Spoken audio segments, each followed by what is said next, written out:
Tensile test. Actually, this tensile test is one of the simplest method to determine the mechanical properties of material. And I can say it is not only helpful in determining the mechanical properties of material, but also by the help of this we can also study the behavior of a material when the tensile load is applied. And here we are going to learn in a detailed manner what are the principle is lying behind the tensile test, and in which machine we are going to conduct this tensile test, and what are the arrangements we have to be done before conducting the tensile test, and what are the properties we can be obtained from it, something like that we are going to learn in detailed manner. We know tensile test in the sense it is to determine the mechanical properties of material. If you look into the principle of tensile test, actually it is said when a metallic specimen is subjected to gradually increasing uniaxial tensile load, it gets plastically deformed and finally fails. Okay, so to get a better understanding about this tensile test, take an example. Just consider a metallic bar. Okay, just consider a metallic bar. Now what I'm going to do is just I'm going to give uniaxial tensile load. That means I'm going to provide a pull. It's just going to provide a pull. It is given uniaxial tensile load. So I have given a pull, and uniaxial in a single axis I have given the load, right?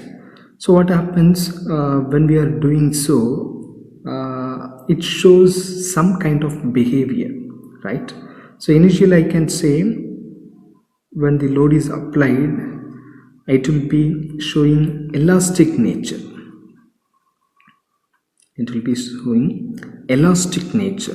That means I can say in this state, since the load is applied, it just get elongated than the initial one, slightly elongated than the initial one, and it will obtain the state like this. And we know elastic region or elastic state in the sense, for a better understanding I can say if any load is applied and if the load is removed, if the material or metal or a specimen return back to the original position, I can say that state as elastic state, right? So here I can mention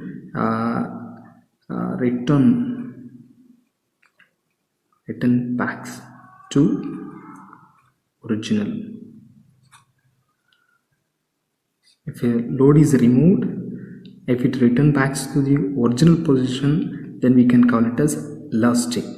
Okay, so even the metal is showing elastic nature for the some extent of load in the initial stage. And now what I'm going to do is just going to increase the tensile load. Okay, from when we compare with the previous, I'm going to increase the tensile load. So what happens, it again get elongated. If we give the observation, I can say here we can see a reduction in the cross section. Okay, there will be a reduction in the cross section. I have given a tensile load some more than the previous, and this state I can define, this is a second state, I can define this as plastic deformation.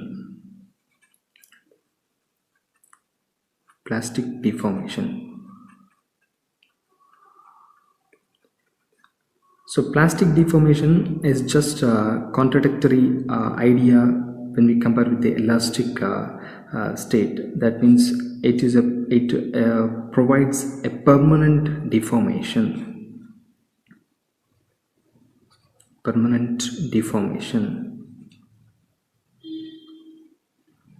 Provides permanent deformation. That means here I said when the load is removed, it returns back to the original position, right? So here this material does not show like the elastic manner. It will be providing a permanent deformation. Okay, and next, if I apply the load again somewhat more than the previous stage, okay, I just going to give the pull than the previous stage, I can say you can observe a necking in between the metal. Okay, you can see the necking. Again, if I give the pull, obviously the metallic specimen get break into pieces.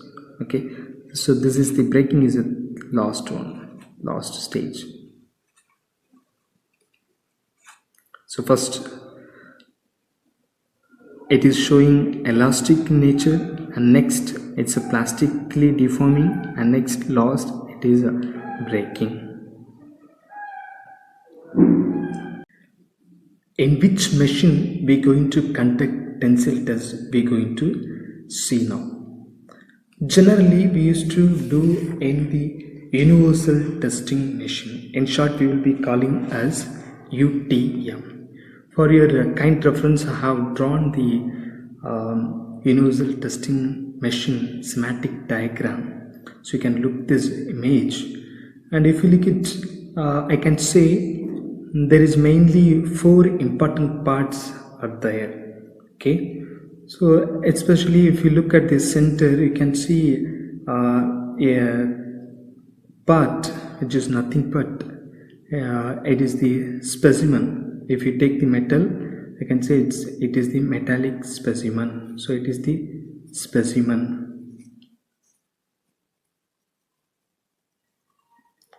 And next, if you come to the bottom region, you can see a part. This is nothing but moving cross head. This is a moving cross head. So by the help of this moving cross head, what they do is they used to elongate the specimen. That means the specimen which is fixed in between the moving cross head get elongated. I can show the force will act as this manner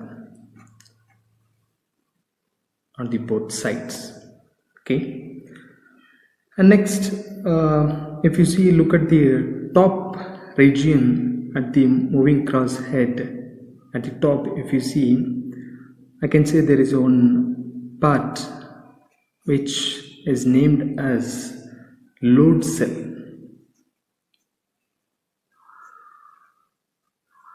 This load cell is used to measure how much the load is applied to the specimen. It is measure the applied load. Okay, and next, if you see, one more thing is there. That means in between the specimen there is a part which is nothing but, I can say, extensiometer.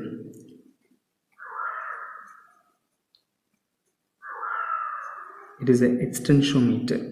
So this extensiometer actually helps us to measure the elongation of the specimen. Okay, this is to measure the elongation of the specimen. Load cell measure the applied load. Okay, moving crosshead used to elongate the specimen, something like that. We have commonly main 4 parts in this universal testing machine. When it comes to the part of this universal testing machine, here the important thing is the arrangement of the specimen. Okay, the arrangement of the specimen is an important thing. So you can see here, first of all, how to make the specimen to the standard dimension. Okay, so this is an important thing here.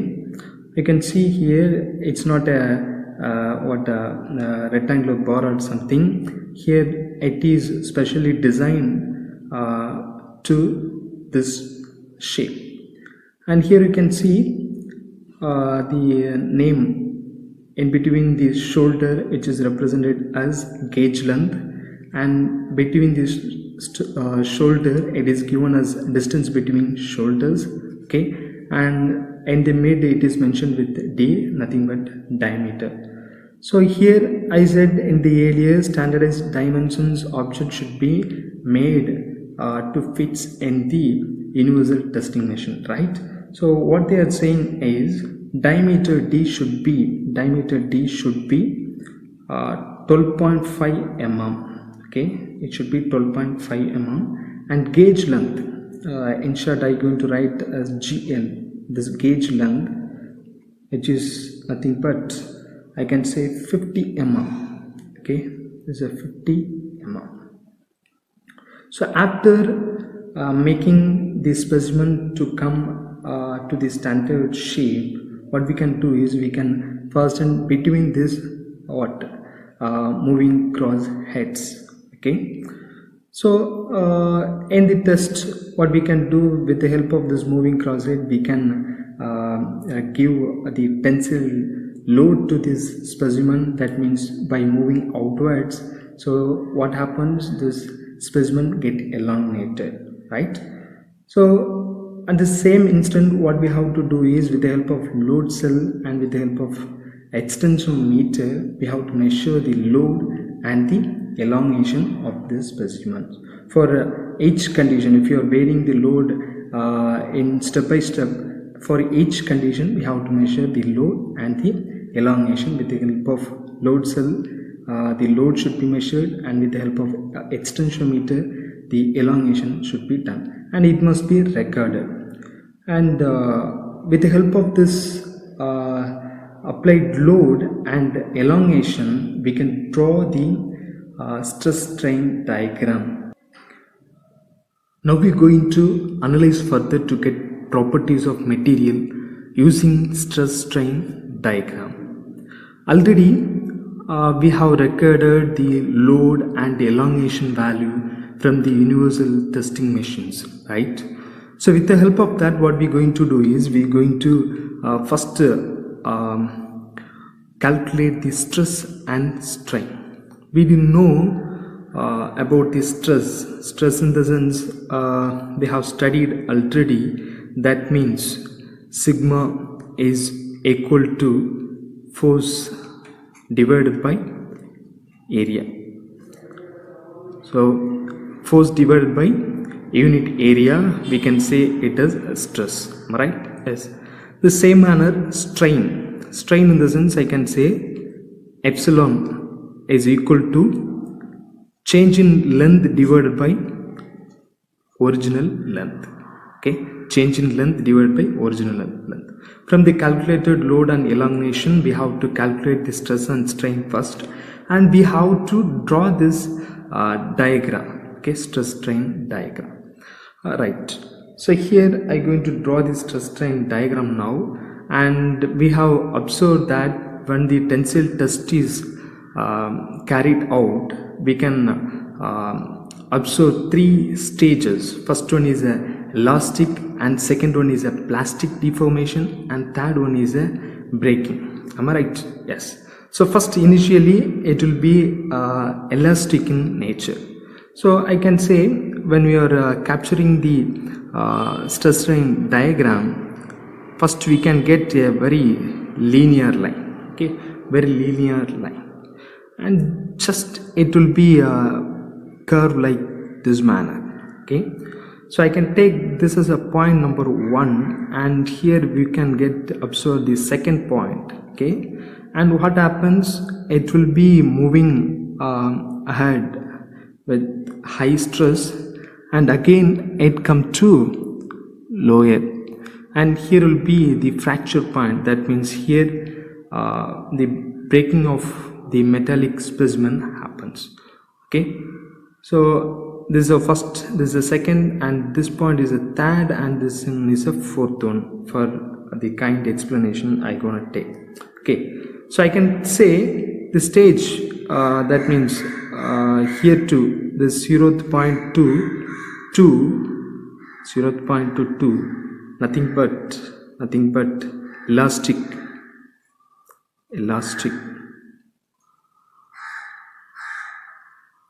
say elastic.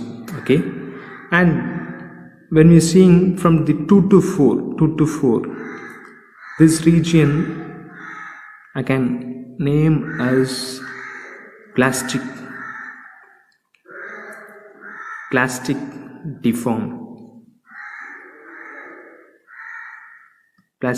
deformation region. Okay, so here we can see up to 1. I said it's a linear, am I right? So I have marked this as 1, and I can say that point 1 is a proportional limit. That point 1 is the proportional limit.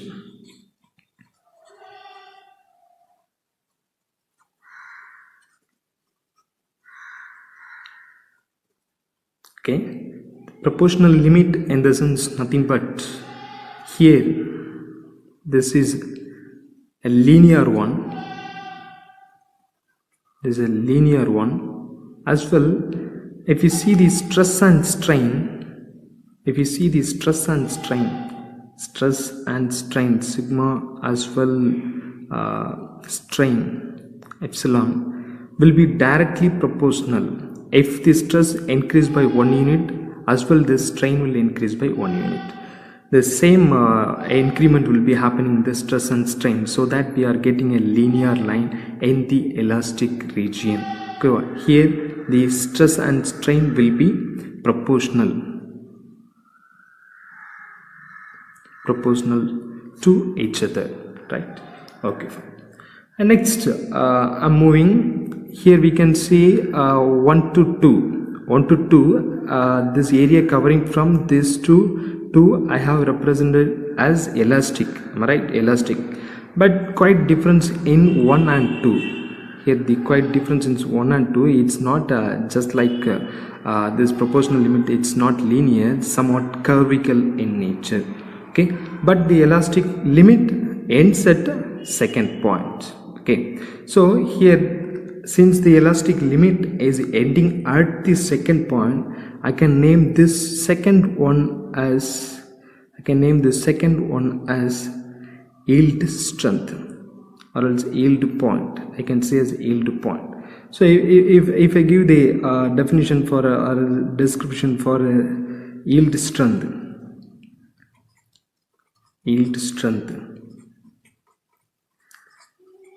I can say the point at which the elastic region ends. Elastic region ends, right? So as well, mathematical expression we can give it for this yield strength. That can be written as sigma y is equal to yield load divided by original or else initial area, right? Yield load divided by area, we can say in the mathematical expressions, right? So next we can see the third point here. I can say this third point as ultimate tensile strength. I can say this third point as ultimate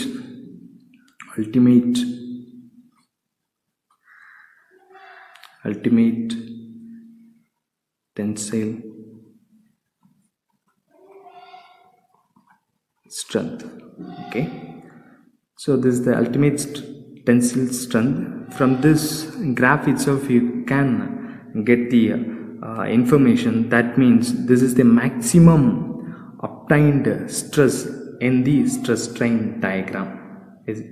Yes, this is a maximum obtained stress level in the stress strain diagram. So here I can mention this as sigma u for ultimate stress, right?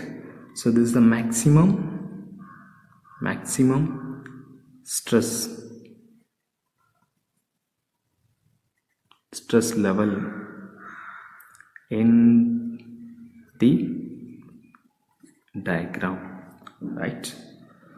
So next, if I get one more observation, I can say above this that point, the metallic specimen will form the necking. So initially in the introduction part, I said after the plastical deformation is formed, if it is loaded again, then it tends to form necking, right? So this point, above this point, there will be a formation of necking. So here the necking begins. Here the necking begins. Okay. And next we are moving to the next property. This is an important one. That means I can say Young's modulus. Fourth one is the Young's modulus.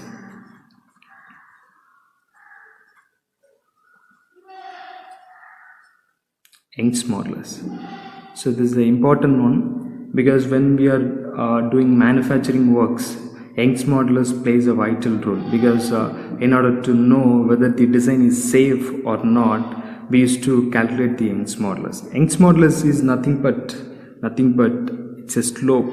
It's a slope from the proportional limit used to calculate this slope. That means I can say this is sigma and sigma epsilon. Am I right?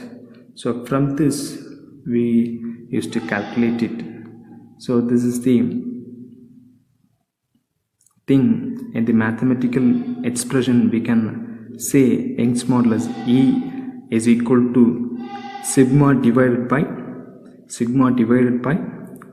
epsilon. Sigma divided by epsilon. It's nothing but a slope, right? So next one more thing we can capture from this StressStrain diagram. That means we can calculate percentage of elongation. Percentage of elongations.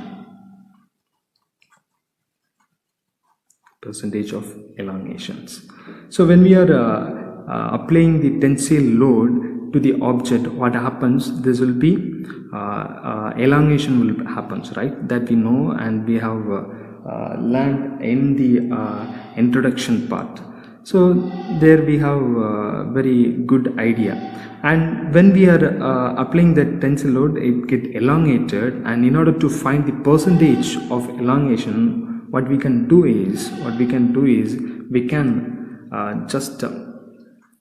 just subtract the original length from the final. Okay, I just going to subtract the original length from the final. So I can write like this: length of the final metallic specimen minus what?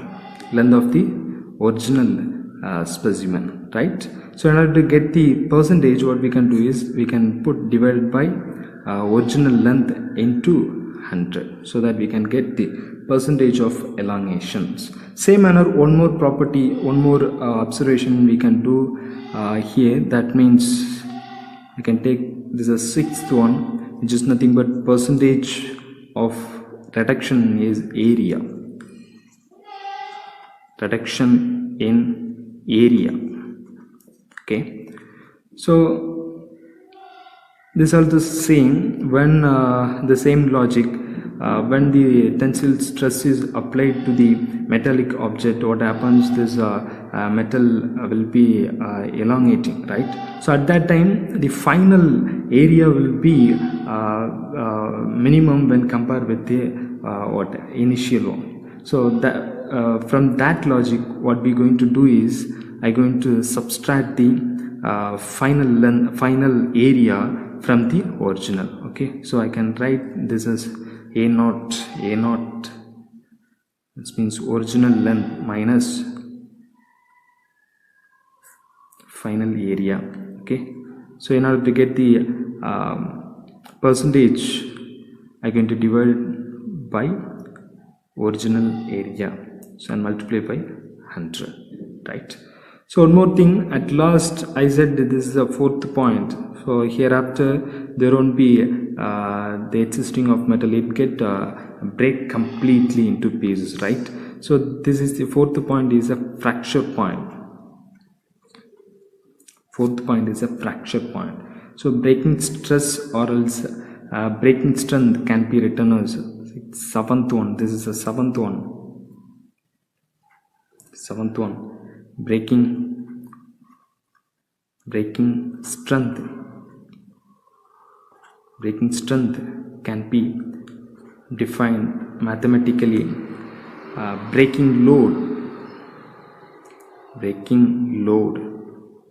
divided by final cross-sectional area.